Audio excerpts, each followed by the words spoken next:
Hello students, YouTube के MS math channel में आपका स्वागत है। आपने अभी तक मेरे चैनल को सब्सक्राइब नहीं किया तो पहले सब्सक्राइब कीजिए और बेल आइकन को भी प्रेस कीजिए। आज हमने करेंगे कक्षा 8 पर्सनालिटी 3.4 जिसका नाम है चतुर्भुजों को समझना।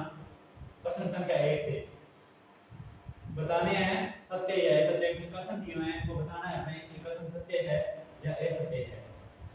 तो इसमें आपने दे रखे हैं, इसमें इसको समझते हैं। आयत दे रखे हैं, आयत के बारे में पूछा है और एक वर्ग के बारे में पूछा है और समांतर चतुर्भुज के बारे में पूछा है।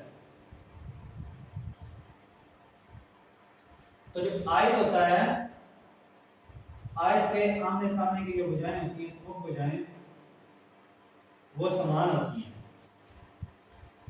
तो आयत का जो प्रत्येक कोण होता है वो समकोण होता है, यानी कि 90 डिग्री। वही वर्ग में होता है, वर्ग की भी आमने सामने की भुजाएं समान होती हैं, इनकी चारों भुजाएं समान होती हैं। वर्ग की चारों भुजाएं समान होती हैं, जो कोण होते हैं वो समकोण होते हैं, सारे 90 डिग्री। समांतर चतुर्भुज के बारे में तो आपने पढ़ा ही है।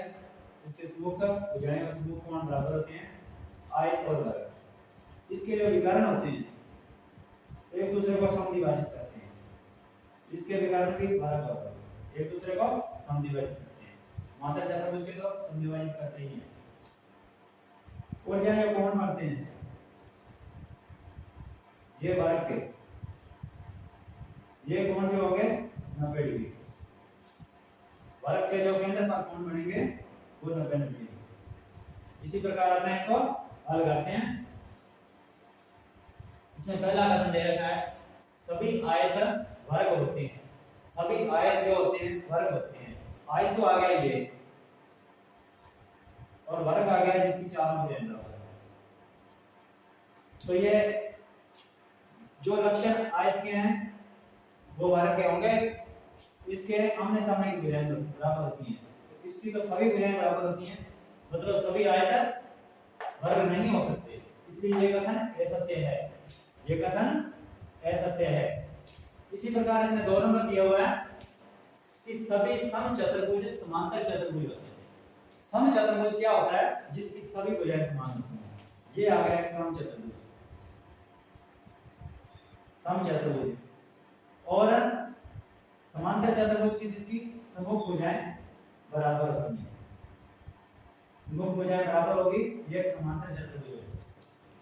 इसने कहा है कि सभी समचतुर्भुज समांतर चतुर्भुज होते हैं। जो लक्षण समचतुर्भुज में होंगे वो तो सारे समांतर चतुर्भुज में होंगे। तो इसकी भी भुजाएं आमने सामने की भुजाएं बराबर होगी, इसके आमने सामने के कोण भी बराबर हो गए और विकर्ण भी एक दूसरे को समद्विभाजित करते हैं। तो ये कथन सत्य है, क्योंकि सभी समचतुर्भुज जो समांतर चतुर्भुज होते हैं। इसका सीधे रखा है, सभी वर्ग समचतुर्भुज और आयत भी होते हैं। सभी वर्ग जो होते हैं वो समचतुर्भुज आयत भी होते हैं, क्योंकि वर्ग की सारी भुजाएं बराबर होगी। सारी भुजाएं बराबर होगी तो ये एक आयत भी है, क्योंकि आयत के आमने सामने की भुजाएं बराबर होगी, इसकी भी आमने सामने की भुजाएं बराबर है। तो एक समचतुर्भुज, समचतुर्भुज क्या होता है, जिसकी चारों भुजाएं समान होती हैं। तो ये एक समचतुर्भुज भी है। इसी प्रकार ये भी कथन सत्य है, सी कथन भी सत्य है। सभी वर्ग समांतर चतुर्भुज नहीं होते। सभी वर्ग समांतर चतुर्भुज क्यों नहीं होते, सभी वर्ग तो समांतर चतुर्भुज होते हैं, ये कथन सत्य है। लेकिन ये सत्य ये कथन होगा, सभी पतंगें समचतुर्भुज होती हैं। सभी पतंगें समचतुर्भुज नहीं हो जाती होती, क्योंकि कुछ पतंगें ऐसे होती हैं, ये पतंगें, तो ये पतंग समचतुर्भुज नहीं होगी, क्योंकि ना तो इसकी समूह भुजाएं बराबर हैं, भुजाएं बराबर नहीं है। तो समचतुर्भुज में तो समूह भुजाएं बराबर होनी चाहिए, लेकिन इसकी समूह भुजाएं बराबर नहीं है। तो मतलब सभी पतंगें जो होती हैं वो समचतुर्भुज नहीं होती। ये असत्य कथन है। इसी प्रकार सभी समचतुर्भुज पतंगें होती हैं। सभी समचतुर्भुज पतंगें हो सकती हैं, कुछ पतंगें सम भी होती हैं, जिसकी चारों भुजाएं समान हो, ऐसी पतंगें बनाई जा सकती हैं। तो ये कथन सत्य है, क्योंकि सभी तंगे जो समचतुर्भुज होती हैं, सभी समांतर चतुर्भुज समलंब होते हैं, सभी समांतर चतुर्भुज। समांतर चतुर्भुज कैसा होता है? ये समांतर चतुर्भुज होता है। तो ये एक समलंब चतुर्भुज हो सकता है, क्योंकि समलंब की परिभाषा क्या होती है? दो समांतर भुजाओं के बीच एक तिर्यक रेखा काटती है, तो जो इनका योग होता है वो 180 डिग्री होना चाहिए। तिर्यक रेखा काटती है, अंत कोण होते हैं, अंत कोणों का योग 180 डिग्री होना चाहिए। दो समांतर रेखाएं, ये दो समांतर रेखाएं जा रही हैं और ये तिर्यक रेखा काट रही है, ये इनका योग भी 180 होता है, क्योंकि समचतुर्भुज समांतर चतुर्भुज में असमकोणों का योग जो होता है 180 डिग्री होता है। इसी प्रकार यह भी कथन सत्य है। सभी वर्ग समलंब होते हैं, सभी वर्ग भी समलंब ही होते हैं। वर्ग देखो, ये वर्ग है, तो इसकी चारों भुजाएं समान है, चारों भुजाएं समान है। तो समलंब की परिभाषा क्या होती है? दो समांतर भुजाओं के बीच एक तिर्यक रेखा काट रही है, तिर्यक रेखा ये काट रही है दो समान भुजाओं के बीच, और इसके जो अंत कोण बन रहे हैं इनका योग 180 है, और वर्ग के भी अंत कोणों का योग, ये असम कोणों का योग 180 होता है। तो ये भी कथन सत्य है। इसी प्रकार JH प्रश्न नंबर 1 हल।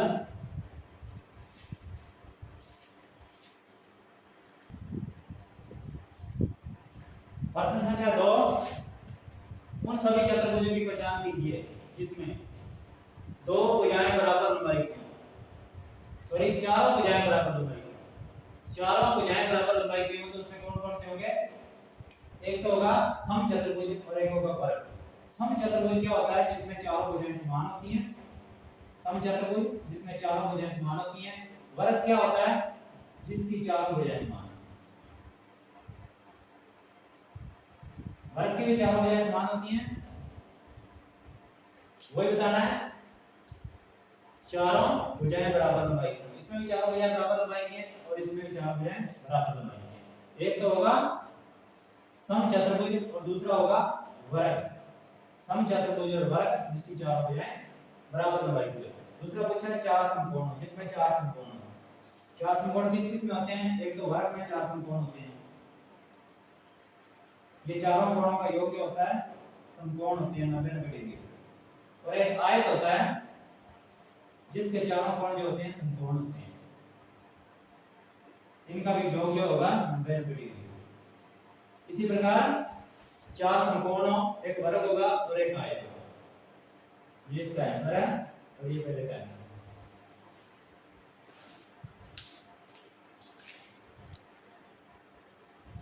प्रश्न संख्या 3, बताइए कैसे एक वर्ग, वर्ग के बारे में बताना है।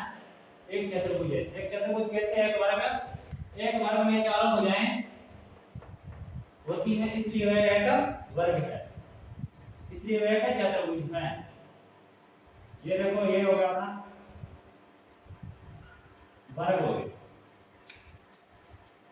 एक वर्ग में चारों भुजाएं होती हैं, चार भुजाएं होगी, 1 2 3 और 4, चार भुजाएं होगी, तो ये क्या हो गया? एक चतुर्भुज है। ये क्यों है चतुर्भुज है? क्योंकि इसमें चारों भुजाएं होती है। दूसरा नियम क्या है? दूसरा नियम इसने पूछा है एक समांतर चतुर्भुज, ये एक समांतर चतुर्भुज भी है। एक वर्ग में समूह भुजाएं जो होती हैं समांतर होती हैं। ये देखो, ये भुजा के सामने ये भुजा और ये भुजा के सामने ये भुजा। एक वर्ग में समूह भुजाएं समांतर होती हैं, इसलिए भी एक समांतर चतुर्भुज है।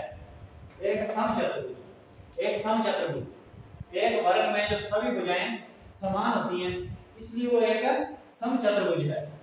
एक आयत है, वर्ग एक आयत है। एक वर्ग में जो संपूर्ण कोण, चारों कोण होते हैं, वो क्या होते हैं?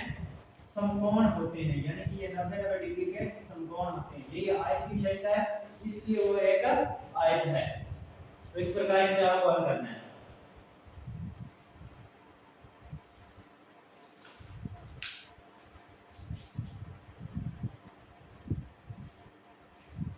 प्रश्न संख्या 4 है, एक चतुर्भुज का नाम बताइए जिसके विकर्ण, विकर्ण दे रखे हैं, एक दूसरे को समद्विभाजित करते हैं। तो विकर्ण किस किस के एक दूसरे को समद्विभाजित करते हैं? समांतर चतुर्भुज के विकर्ण एक दूसरे को समद्विभाजित करते हैं, समचतुर्भुज के विकर्ण एक दूसरे को समद्विभाजित करते हैं, वर्ग के विकर्ण एक दूसरे को समद्विभाजित करते हैं, और आयत के विकर्ण जो होते हैं एक दूसरे को समद्विभाजित करते हैं। समद्विभाजित मतलब दो बराबर भागों में बांट देते हैं, इतना इधर होगा इतना इधर इतना इधर, इस प्रकार के भाग दो बराबर भागों में बांट देते हैं। इसी प्रकार एक दूसरे पर लंब द्विभाजन होते हैं, तो एक दूसरे पर लंब होते हैं तो किस किस के, एक समचतुर्भुज एक वर्ग। समचतुर्भुज और वर्ग के जो होते हैं विकर्ण, ये समचतुर्भुज हो गया, इसके जो विकर्ण होंगे वो एक दूसरे पर लंब होंगे, यानी कि यहाँ जो कोण बनेंगे वो 90-90 डिग्री के होंगे। और वर्ग में भी जो विकर्ण जब काटते हैं यहाँ जो कोण बनेंगे वो 90-90 डिग्री के ही बनेंगे। तो इसी प्रकार बराबर होते हैं। वर्ग में आयत के जो कोण होते हैं, वर्ग के कोण ये भी 90 डिग्री, ये भी 90 डिग्री, ये भी 90 और 90। इसी प्रकार आयत के जो कोण होते हैं वो भी बराबर ही होते हैं, ये भी 90 समकोण होगा, ये भी समकोण होगा, ये भी समकोण और ये भी समकोण। इसी प्रकार बराबर होते हैं वर्ग और आयत के जो कोण होते हैं वो बराबर होते हैं।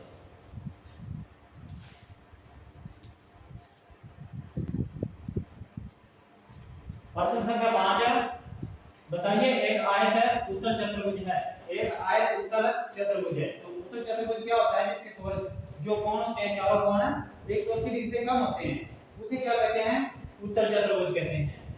तो इसमें देखो आयत ये हो गया अपना एक, ये बना लिया हमने आयत, ये बन गया एक आयत जिसका नाम रख लिया ए बी सी और डी। अब देखो एक आयत में प्रत्येक कोण का मान 180 डिग्री से कम होता है। आयत में जो प्रत्येक कोण है 180 डिग्री से कम है, क्योंकि इसके जो कोण है वो 90-90 डिग्री के हैं, तथा आयत के दोनों विकर्ण पूरी तरह अंतर यानी कि अभ्यंतर है। ये विकर्ण जो है दोनों पूरी तरह क्या है, अभ्यंतर है। ठीक है, तो ये एक उत्तल चतुर्भुज है, जिस कारण ये एक उत्तल चतुर्भुज है, यही सिद्ध करना है।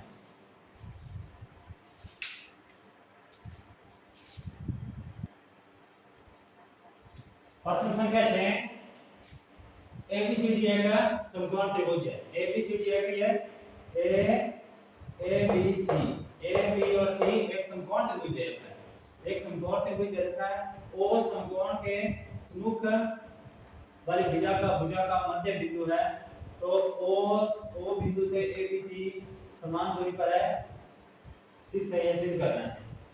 तो देखो ए बी सी ये त्रिभुज बनाया गया है, ये ओ बिंदु है, ओ बिंदु है जो भुजा के ये कोण के यानी कि मध्य दूरी है, जितना इधर है उतना इधर है, समान दूरी पर स्थित दिया हुआ है, ये ओ बिंदु समान दूरी पर स्थित है।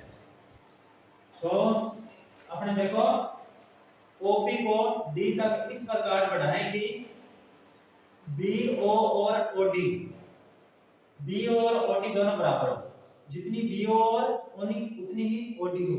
ये देखो बीओ जितनी लंबाई इसकी हो उतनी लंबाई इसकी, और डी की एनर्जी इतना ही आगे तक अपने बढ़ाना है। और एटी और डीसी, ए और डी से इसको मिला दो, एक तो एडी और डीसी इन दोनों को क्या किया, मिला दिया। मिलाने पर प्राप्त एक एबीसीडी आयत मिलता है, और ये अपने एक मिल गया एबीसीडी आयत प्राप्त हो गया। इस आयत के विकर्ण एसी और बीडी बराबर हैं। आयत के विकर्ण हैं तो बराबर होंगे, ये दोनों विकर्ण हैं एसी और बीडी, ये बराबर हैं तथा एक दूसरे को ओ बिंदु पर काटते हैं। ओ बिंदु पर यहाँ काट रहे हैं और इन दोनों को समद्विभाजन कर रहे हैं। आयत के विकर्ण एक दूसरे को समद्विभाजित करते हैं। इसी प्रकार ओ ए और ओ सी, ये दो विकर्ण आएंगे ए ओ और ओ सी, इनकी दूरी समान होगी, और अतः ओ ए ओ सी और बी ओ और ओ डी इन दूरी भी समान होगी, परंतु ये दोनों विकर्ण एसी बराबर बीडी हैं, एसी बराबर बीडी हैं। ए और सी और बीडी ये दोनों विकर्ण क्या हैं, बराबर हैं। अतः ओ बिंदु से ए बी सी डी समान दूरी पर होगा, क्योंकि एक आयत बन रहा है और आयत के जो विकर्ण होते हैं एक दूसरे को समद्विभाजित करते हैं, तो इनको बराबर दूरी पर बांटेंगे। बराबर दूरी पर बांट दिया, ये चारों विकर्ण जो आयत बन गया। आयत के जो विकर्ण हैं एक दूसरे को समद्विभाजित कर रहे हैं, इन दोनों कितना ही मान इनका होगा, इतना ही क्या होगा, इसलिए ये ए बी सी से समान दूरी पर होंगे।